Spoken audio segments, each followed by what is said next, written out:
Hello everyone and welcome to my channel DB Designs and Sewing Australia. I'm Deb and I had a subscriber after last week asking me could I show the process of creating a dart in a pattern piece when there is no dart. So here is the footage on how to do that. This is the first time I've ever filmed anything like that. It's much easier to do one-on-one when the person's standing beside you than trying to explain it and making sure it's in the video that you're taking and you haven't gone out of shot. So here goes, bear with me and hopefully this helps you. Now the main gist of this is most patterns that need a dart have a dart. Sometimes you do need to do a full bust adjustment or a bust adjustment for just slightly larger than what that dart is. But the main thing I find that you have to do, especially the older that we get, and depending on how tall or short people are, is you have to move where the dart is. So at the very end of the explanation and the visual on how to create a dart is how to move a dart. To me, that is a much more important thing to be able to do than actually create a dart from scratch. So moving the dart is really, really easy. It's a matter of cutting it out and moving it to wherever you want and patching that piece. So please watch it to the end because it will explain that, and I'll see you all next time. Thanks, bye. Now this is McCall's pattern piece for the McCall's M7330 and it's in a size M and it has no dart. As you can see, I've just traced off this pattern piece. It has no dart, so I'm going to show you how I added a dart to this pattern piece. This is the original pattern piece and I've just made an exact replica of it. So the first thing you're going to do is to trace off the pattern piece and add seam allowance. So on this you can see I've added the seam allowance and the seam allowance is actually 5/8 of an inch or 1.6 centimeters for this. And then I held the pattern piece against me. Now when I was looking at the pattern piece, this mark here is the apex that was on the pattern piece. You can see this pattern piece has an apex mark here. Well, that's not the apex of my bust. So when I held that pattern piece against me, I found that my apex was right here. So X marks the spot.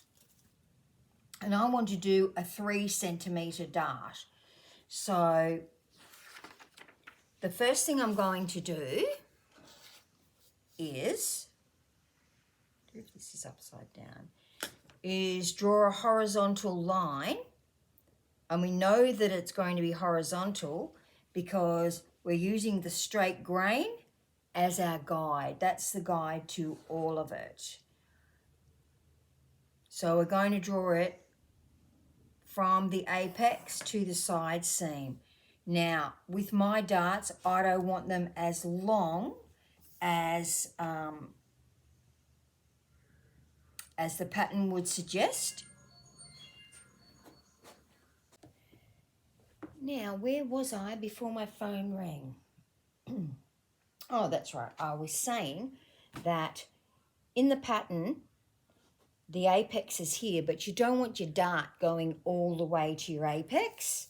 And so I would choose to have my apex, I'll back this dart off by 2.5 centimeters, which is approximately 1 inch. So that is going to be my dart ending point. So we need to know what our dart ending point is so that we can create the line. And once again, always looking at this line here, which I might draw a bit darker so that I can see it. it's my straight grain. I do like dark pencils, but I actually only use an HB. I have 2B, 4Bs and 6Bs, but they're really more for drawing and fashion design because they're a bit thick, so it makes your lines too thick. So anyway, now I can see through my quilting ruler so that I can make sure the line that I make here stays on the straight grain. So we know that that is where my dart is going to end. So now what we need to do is we need to cut this pattern up. So now I've drawn a line from the new dart point to the end and to the bottom of the bodice, and it's following the straight grain. So everything's on the straight grain. Here's my straight grain. This is obviously a curved bodice piece, so everything has to be based on this straight grain line. And now, so that I can get this to pivot, I'm going to draw a line. This has got little stoppy feet on it, which is really annoying. And I want to draw a line into the armhole, and it usually always ends up being approximately where the notch is if you've got a bodice piece with a notch in it. It just magically seems to do that. So now we're going to start to cut the pattern up. And this is why we're not using our actual pattern piece, but just a copy that we made, because we don't want it to... I think that's going to be really annoying that join in the paper is right there. So up to our new point of our new dart, all the way across here, and when we get to where the seam allowance starts, we stop because we want a pivot point, and so it will pivot correctly. I hope that's not too glary. We're just going to snip into this, but not all the way through. And the next piece we're going to cut, had to be right, time to replace the tape. Now I've got some new tape. What we're going to do next, that's right, I was going to, so what I'm just taping this because I get the feeling it's going to fall apart if I don't, because that's just where my paper's joined. I'll put a little piece over this side too. Clearly I should have put that paper in a different spot when I was doing the pattern. Now here, once again, we're cutting out the pattern. We're cutting across this line that's going to create the dart. But once again, we're not cutting all the way to the end because we want a pivot piece. So, as you can see, this is going to create our dart. I hope you can see that.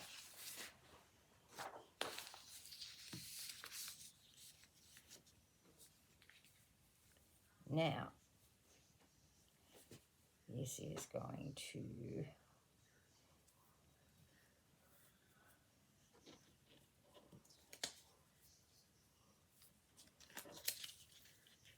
just so I don't waste paper.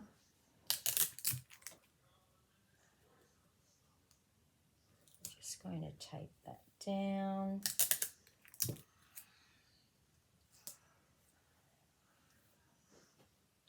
So what we want to do is decide what distance we want this dart to be. Now I already know that I want it to be 3 centimetres. So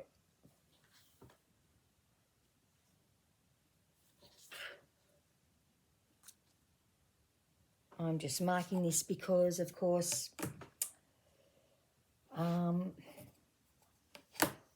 quilting rulers are usually in inches, not in centimetres. So I will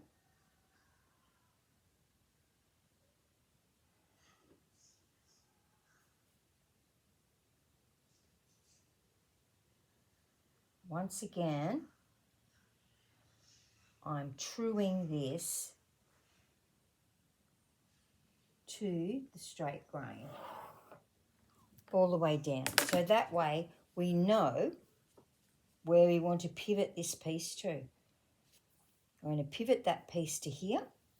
So this is going to give us all this extra added area in here. Now this is quite a big dart. So I think what you need to do is decide how big you want your dart to be. So this is our new piece here, our new piece here. What I should have done in the first place was go all the way across here. So now we've got these new pieces. This is going to be our dart here.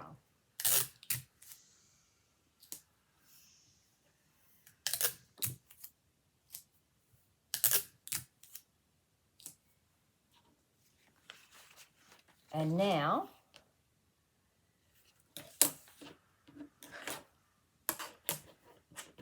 our new point, which is here. There's two ways you can think about doing this. You can either cut this off and drop it down by the amount that we can see here, which is going to be 2.5 centimetres. We can see that's going to be a 2.5 centimetre extra length in the bust. Or you could just add 2.5 centimetres. But for this sake,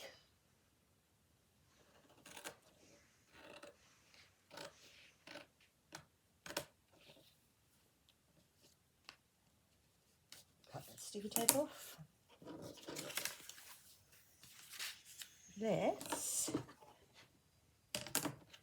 so as you can see, I think the whole gist of it is to be able to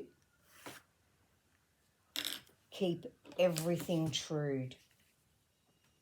So I can see this is the piece I need here.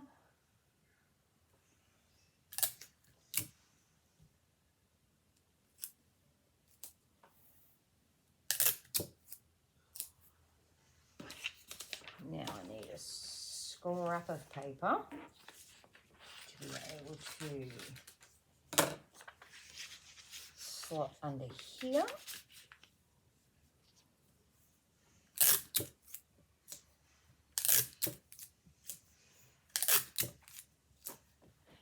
And you can just manually true this. It's not that far of a distance. So then you would just trim that off. It's given you a longer bust piece.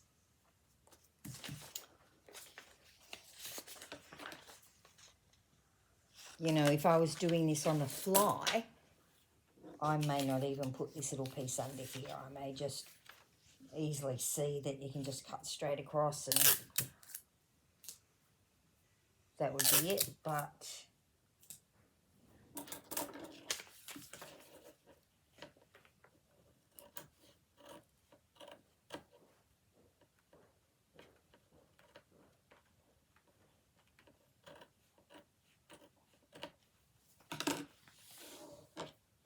so now we've got that piece here, that piece here. Everything else is looking good.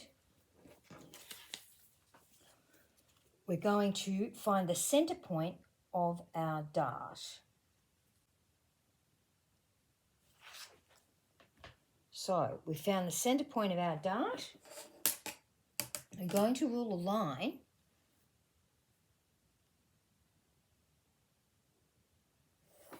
from the center point there all the way through. This is going to be our dart.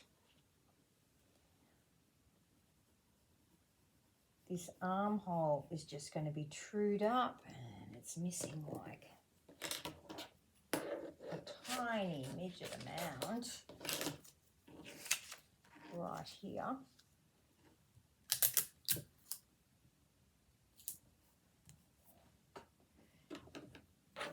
So let's cut this out.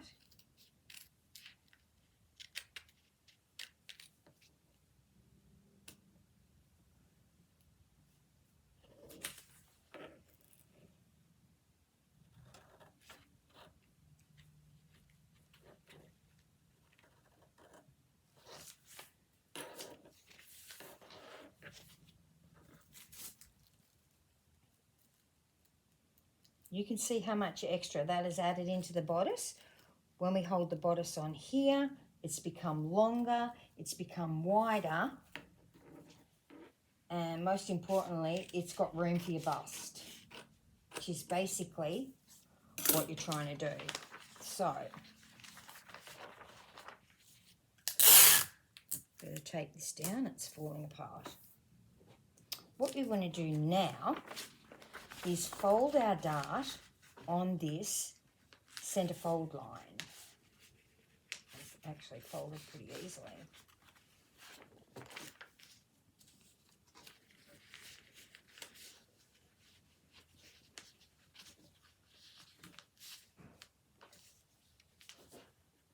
And then we get to true up the pattern piece.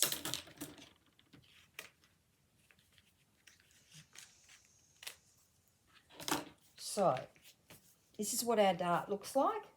Now sometimes I'll have darts that I leave big dart legs on.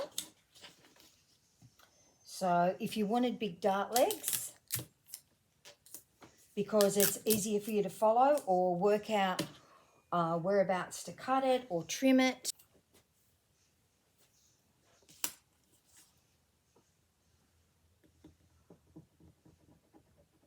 you can just do it like this.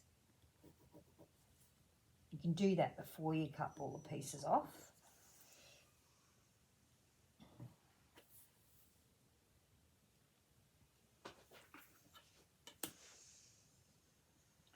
If that's going to make it easier for you to fold your dart, you can add little dart legs like that, the V, so you know where to cut it exactly. I mean, where to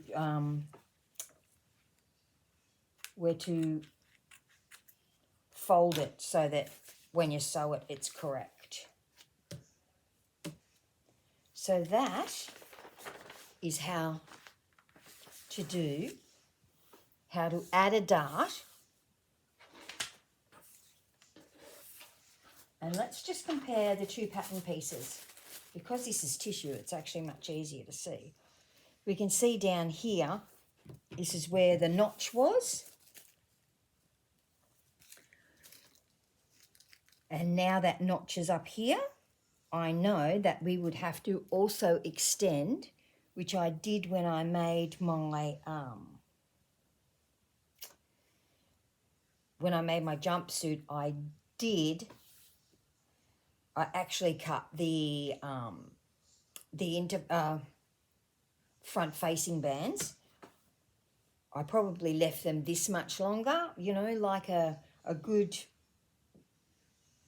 probably a good 6 to 8 centimetres longer, and then I just trimmed them off when I'd sewn them to them for ease of doing that.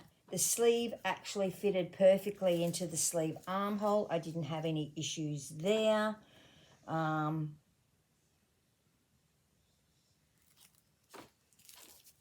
And you can see that sleeve armhole comes back down when you pinch the dart. This side piece if the dart was done properly, if it was sewn down, is practically the same length that it was before, and I had no trouble with the back being too short or anything like that. So it actually fitted perfectly, and that is how you do add a dart. Now, so what you do then is you need to make a toile. So I made a toile to make sure my bust darts were in the right place, and they were. So I was happy with my toile, but you know, it's always a really good idea if you're making major pattern adjustments like that to make a toile. If you then find that your bust darts were not in the correct place, there is a certain way of fixing that issue. No, I need this ruler. So what you do is you draw a box around the dart. Now this is just like the fast and easy, friendly way to drop your dart down or lift your dart up. So you would actually draw a box like that and like that. You would cut that box out and you would lower it. So just say you needed to lower it by, that's probably 2.5 centimetres or more. Just say you needed to lower it by, oh, it is 2.5 centimetres, yes. So just say you needed to lower it by 2.5 centimetres, you would drop that down, that box down 2.5 centimetres, and just put a piece of paper in there behind it to take up that space, and then your dart would be in a different place. It's really an excellent, excellent idea. So a lot of times people don't need to make a full bust adjustment. They don't need to create a dart because there isn't a dart. What they need to do is alter the position of the dart. We don't want, see, this is where they're saying my bust point would be. This is where my bust point actually was, my apex. What I wanted was, you don't want the point of your dart coming right to your apex. It's just not a good look. And I think that makes it a little bit funny, and sometimes the dart points stick out like pointy darts, and so that's why you would drop it back a bit. So I hope that explains something for somebody. This is the first time I've ever shown this. I know how to do it myself, but I just do it. I don't really think about it. So putting it into words or trying to work out without one-on-one showing someone how to do it, because if someone's standing next to you, you can say, this is what you do, this is what you measure, but filming it, that's a whole different kettle of fish. So I hope that was helpful to someone, and this is going to be in the middle of my video.